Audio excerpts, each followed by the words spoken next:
And that's your sports at this hour. And as we said, this show has a little bit of something for everyone. We've got your morning covered. So from talking county management, we now want to talk about parenting in our lifestyle segment. And there's an interesting event that's coming up. I like the name, at least. That's what I think makes it very interesting. Chocolate Daddy Dinner. So we'll be talking about that with our guest this morning, Mercy Adero. She's the Executive Director, Parenting Kenya. Good morning, Mercy. Good morning. Thank you for making time for us this morning. Thank you. Let's get first to this Chocolate Daddy Dinner because I like the name. It's very interesting. What is that about? The Chocolate Daddy Dinner is an event that is organized to celebrate fathers. The reason we settled on the Chocolate Daddy is because we want to make fatherhood appealing once more, because a lot of what is aired about men is usually all negative, you know, the mpango wa kandos, men are dogs, men are this. But we are saying that there is so much beautiful stuff that men, and especially fathers, are doing in terms of their contribution to towards the parenting process. So chocolate definitely is something that is appealing, something that is sweet. And you know, definitely wonderful to the taste. And so we settled on that name to just make the public and also reinvent fatherhood once more. Okay. Towards the end of this discussion, we'll revisit the dinner and talk about the details and how one can be part of it. But let's go to parenting as a whole. And it's one of the institutions when you're talking about a family. Parenting, it's not easy. They said there's no manual to parenting. You cannot say these are the ABCs to parenting. Of course, there's, you know, advice you can get out there, but every situation is different. Talk to us about Parenting Kenya and what you're about. Now, Parenting Kenya is a movement that promotes effective parenting and advocates for an all-inclusive process in the parenting, you know, journey. When we say an all-inclusive process, it is a process that ensures that the child does not miss out at any one point, that the child enjoys the love of a mother and the attention of a mother, the love of a father and the attention of a father, and all the institutions that impact in the growth and development of the child. It could be a church, it could be a school, it could be any form of institution, it could be friends. But so what we do is to institute programs that will definitely inform the roles of each and every particular player. Okay, so what would you call or say is proper parenting, good parenting, effective parenting, if there is at all? Yeah, when we say, you're asking if there is at all. Yeah, the reason actually that Parenting Kenya was formed is because there is a gap in the parenting process. The economy has become very tight and a little more demanding. And you find that guys and parents are becoming more focused on their careers, more focused on, you know, looking for money and providing for their families, and forgetting that there is some role that they need to play in the lives of the children. When you talk about effective parenting, we are looking at a process whereby the child enjoys the love, the affection, the presence, emotional involvement, social involvement of the parent in his or her life. That is what we refer to as effective parenting. And of course, we have different kinds of parenting. I mean, there are those who have both their parents, and there are those who do not have. They have guardians, but I guess in a sense there is parenting in having guardians as well. But there's also the single parents. We have fathers or mothers. How is the parenting in those scenarios? What are the challenges you would say, especially for the single parents that are there? Well, it's important to mention that under Parenting Kenya, which is the bigger umbrella body for our parenting projects, hosts several other projects, and one of our biggest projects is the Single Parent Project. We have an organization in which I'm also the director. It's called the Network of Single Parents in Kenya, NESPAC in short. That is NESPAK. And what, like you asked, the challenges of single parenting. Single parenting comes with a lot of challenges. One is the financial constraint, because this is one person who has to juggle the role of two. The emotional overstretching. I mean, it is definitely emotionally, I would say, demanding to get involved in the lives of children on your own. Apart from that, we have what we call the social segregation. Single parents tend to suffer a lot of discrimination, and this is one of you know, our advocacy lines, to just ensure that single parents are accepted as they are. But then again, on the flip side, it is important to mention that the organization does not advocate for single parenthood, but instead we are only appreciating that single parenthood comes with various challenges that need to be addressed. We need not to stigmatize and discriminate single parents, because single parenting too also comes due to several reasons. It could be divorce, it could be out of choice, it could be death, and several other reasons. But as commonly seen, people imagine that if you're a single parent, then you don't have any proper social standing or any moral standing. Apart from that, under Parenting Kenya, we have programs for preteens and teens. We have programs for the divorcees. We have programs specific to fathers, specific to mothers, specific to the youths, and specific to couples. So it is a program that seeks to handle a lot of issues that affect All right, families. let's go back to single parenting, because in most cases you'll see kids when they go to school and they're told to draw pictures of their families, and most kids will draw the father, the mother, the children in a beautiful house. And then there are those kids, of course, from single parents, they'll just draw their mother and they'll start to feel, okay, mine is different. So what in your forums, when you're talking to these parents, and what is important for those who are not in your forums, just watching at home right now, who are in this single parenting situations, need to be put in place to ensure that much as there's that kind of a situation where there's a single parent, this child does not grow up thinking there's something wrong with my situation. Yes, it's not as everybody else, or what is seen to be the norm, or what is most majorities of people's situation. Mine is different, but it's okay. Yeah. And that this child can still come up, that the parents can know I can still raise my child to be the best they can be, all they were meant to be. And this child, on the other hand, does not grow up feeling like they're missing out. Yeah. Okay, just like I'd mentioned before, that under Parenting Kenya, sorry, I have a cold, we are promoting effective parenting. And under the single parent umbrella, like you said, as opposed to children who are growing up in two-parent families, they'll tend to identify more with their setup. What they're seeing is one parent involved in their lives, and in that light, I want us to appreciate that parenting comes in different forms. We have the two-parent families, we have the single parents, we have the parallel parents.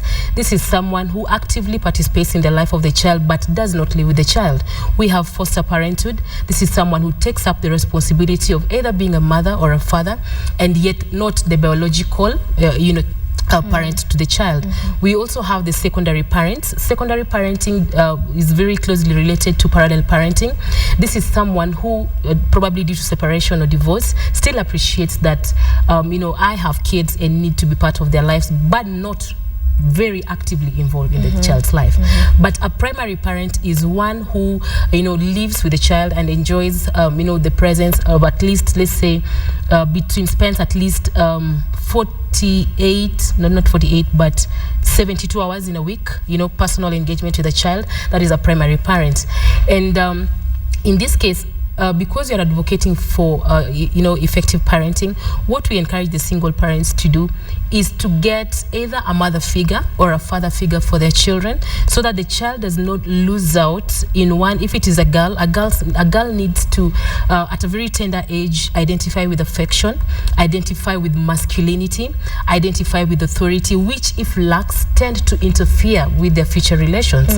As a boy growing up with a single mom, we encourage the parents to also engage and introduce a significant male, and someone who would impart the masculine skills onto the boy, so that they also don't miss out, so that they don't really identify much with the makeup. And I like when you talk about bringing in this significant other that they're lacking in their setup. But talk us through what kind of this significant other is brought in, because we see situations where there's a single mother and she's dating, so you introduce to this man who's her boyfriend, and they get to know the man and becomes that significant male voice in the home. After a year or so, they break up, and then there's now a different one, or we go for a while without one, then so what kind of a significant other voice in terms of gender are we talking about? Is it these boyfriends we see parents sometimes bringing in, and still they do have to date, but how do you balance that? Yeah, well, just to answer your concern, when we talk about the significant other, like I've said, we have different programs under Parenting Kenya. We have trainings for the single parents, and I mean, like you say, they have to date. They're human, and they still definitely have, the feeling of, wanting to belong and wanting to feel affectionate. But what we advise them to do is not to introduce each and every Tom, Dick, and Harry, if you allow me to say that, into the lives of the children, because otherwise that also sends a negative message message to the children. So this significant I should be a constant figure, should be someone who is going to impart, proper and standard, moral teachings to the child. This is someone who is going to impact positively into the growth and development of the child. Not someone who's just coming in, because I'm in a trouser, I'm a man, and so we need a significant other. No, this is someone who should have positive and proper contribution in the growth and development of the child. And we're talking again about the child. This child is evolving. Many things are changing in their lives, in their bodies, and especially in the African traditional society, many parents had a difficult time having those conversations with their children. Sometimes you just go find out for yourself and you're like, oh, okay, this is what is happening. But of course, when we're watching movies, you see a lot of that in the Western society. Parents will sit with their kids, tell them, okay, this is what, perhaps sex, this is what it is, this is what happens, death, this is what happens, this is how to understand the situation. So the parenting situation here in Kenya, and to have those important conversations with children, how do you advise parents to go about that so that they're not getting and pulling all this material from the wrong, if you like, sources, that they get it from their parents or their guardians? Okay. And excuse me, voice. That still brings me down to promoting effective parenting. And like I said, we have programs for the preteens and teens. And thanks for bringing that up. It is a really difficult task for parents to talk to their children about sex and sexuality. Yet this is a really important topic to discuss with your children. So what do we do as an organization? We have training programs for the preteens and teens. And then apart from that, we have programs for the parents to now teach them on how, impart them with the necessary skills to talk to their children about sex and sexuality. Because the most common question that will come up from the parents is, how do I start talking about that? And how does somebody watching right now, a parent, how do you tell them to they start talking to their child about that? First of all, you must be comfortable about the topic as a parent, because you're not going to discuss something that you are not confident about. And apart from that, you also must identify that it is important for you to talk about it, because before you know that it is important for you to talk about it, then you're not going to make effort. So by knowing the importance, you need to know that by me not talking to my child about sex and sexuality, what are the consequences to this? As opposed to what people think, that when you talk to your children about sex and sexuality, then you're going to expose them, to experimenting with sex and everything. That is not the case. Actually, when you talk to your children about sex and sexuality, they become informed, they become empowered about the same topic, and hence make very informed decisions. So what I can tell the parents out there, first of all, identify why you want to do it. Secondly, once you identify why you want to do it, feel confident, feel comfortable with the topic yourself, so that as the child is interacting with you, you don't like fidget or feel uncomfortable about it. Because someone will be like, oh my God, how do I answer that question? But it is something that we really encourage every parent to do, because otherwise when you don't do it, they're going to gather all the wrong information from their peers, from the internet and everything. I'll push this further, Mercy, for you, because I'm sure, and I know this is a big problem and a situation that many parents face. So let's start with, and I'll push you to even imagine I'm a child, I'm your daughter. At what age do you have this conversation? And if you're having it with me, what are you telling me? Wow. Just try. Try. For those watching, because we'll talk about be comfortable with the subject. What do you say? Just try, because this is a child. This is a mind that's very young, still not very conversant with very many things. But as you said, they're going to eventually know about this. So the safest place perhaps for that information to come from is the parents. So at what age, I'm your daughter, what age am I now? And you're going to have this conversation with me. Okay, before I can have the conversation, I want us to appreciate that one, circumstances are different. Right. Yeah. And apart from circumstances being different, the personalities of the children are different. Right. The experiences are different. The parents are different. The environment is different. So we put in so much consideration when we are handling that topic. A child can crop up a question in a restaurant. The same child can crop up a question in your bedroom. Or when you're watching television. Or when you're watching television. So how you're going to answer the question definitely will depend on one. So let's assume there's a television, watching TV. Like, ma'am, what's that? What's that? What are they doing? What is that? Why is that man coming to that woman's lips? Why is he biting her? I want to know your age. What age group are we dealing with? Say I'm what? 7. 7 years? Yeah. Okay. Talk to me. Yes, so I've told you, I've asked you, there are people kissing on screen, there's a movie, and I'm like, that man is biting that woman's lips. Okay, I don't know what age they don't know. I don't they do. They ask funny what things. What would you say? First of all, I'll ask the child, what do you think it is? He wants to bite her. Bite her? Why do you think she wants to bite her?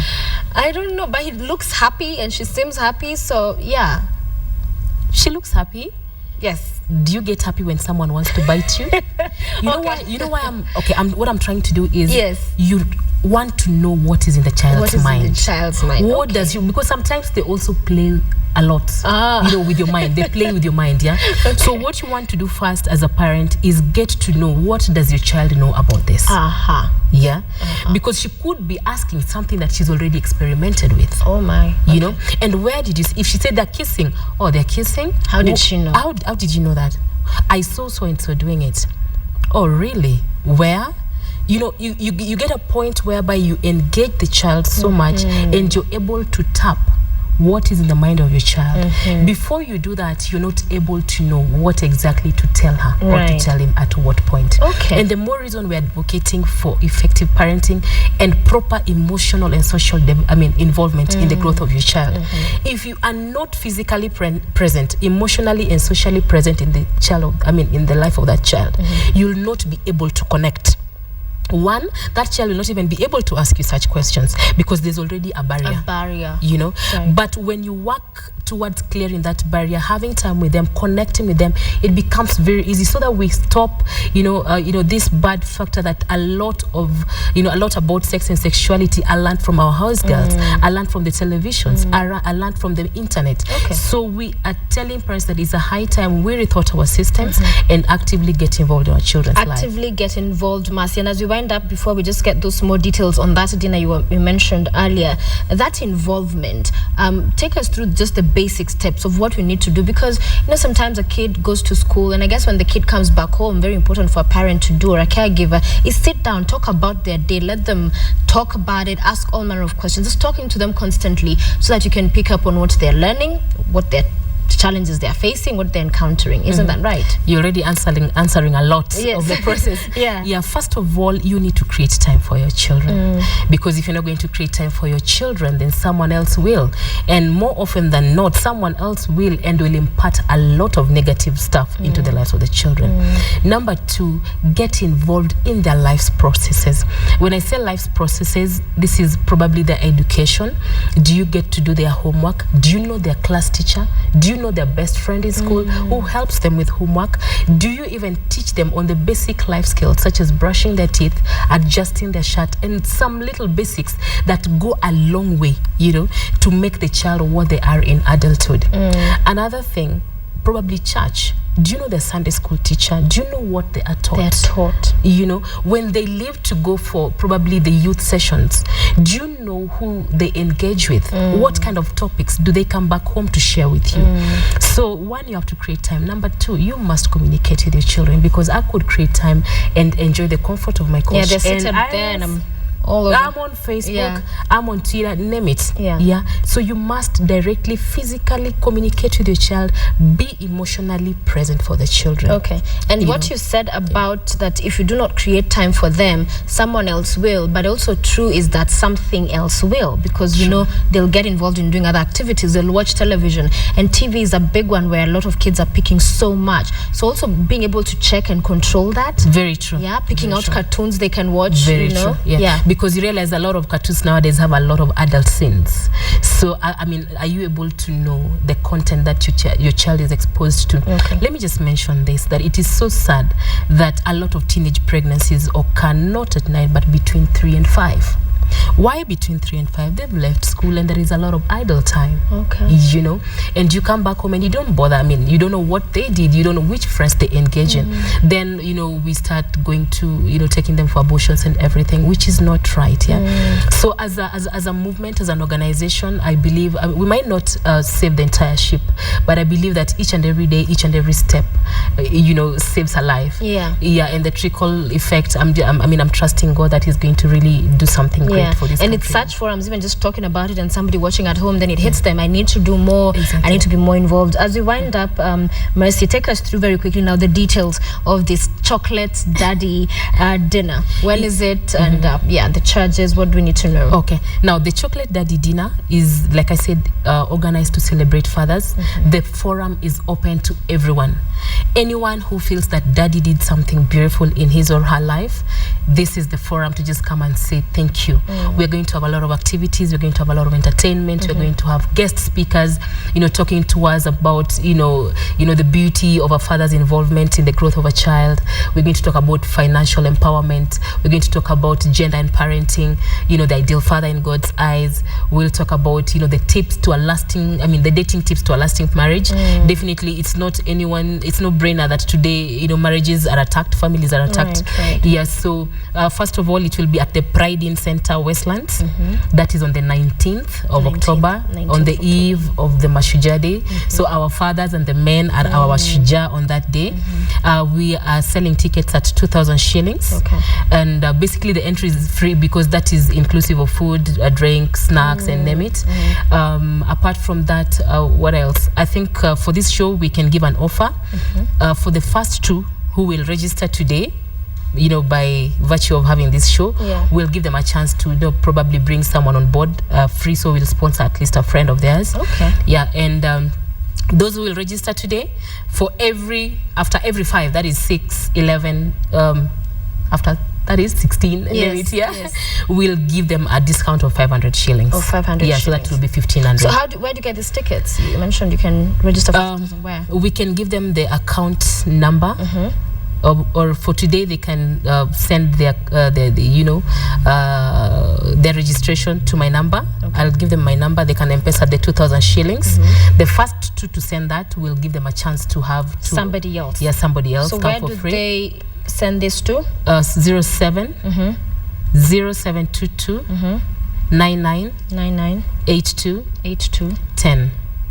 Yeah, and just like I said, after every 5, we're going to be giving discounts of 500 shillings. I hope it is you, the viewers who are watching. Yes, and we are going to we are also partnering with the laugh industry, and we are going to have, the top comedians, high-end comedians coming on board. I can't say who is who because they're the ones organizing and they definitely determine. And the laugh industry, if they don't know, are the guys who host the Churchill show. Okay. So it is just going to be a whole entire team of entertainment and a lot to learn, mingling, networking, and name it. Okay. Yeah. So they if you want a ticket, this is the number to send the money to. 2,000 shillings. 2,000 shillings. For the first 2 people to send that money, they will get an extra ticket. To an extra ticket. Else. Yes, exactly. All right. And I will call them and definitely tell them how to get their tickets, or I can even send someone to deliver it physically. To deliver them. Yes. All right. Thank you very much, Mercy. Wow. Great talking to you. Important things we've been able to discuss there on parenting, because that's an important subject, because of the family. That's one of the basic. It is the basic unit of our society. So important to be able to ensure that works out well as this new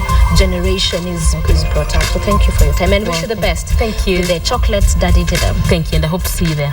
I hope to see you too. All right. So that number will be on your screens. We'll post it to there. We'll be scrolling down, and if you want to be part of that event, you can send your money there to 2,000 shillings. And for the first 2 people to do that, you get an extra ticket. So to bring somebody else along. Very important lessons on parenthood. As we've learned today, you have to make time for your children. You must be more involved as a caregiver, as a parent, whether single or having 2 parents. You have to be more involved to ensure you are responsible and you have this oversight over the child in your custody or in your care. You are on the Morning Express. It is now 8:32 a.m. We still have lots in store for you, including entertainment news. So don't go away. Stay with us.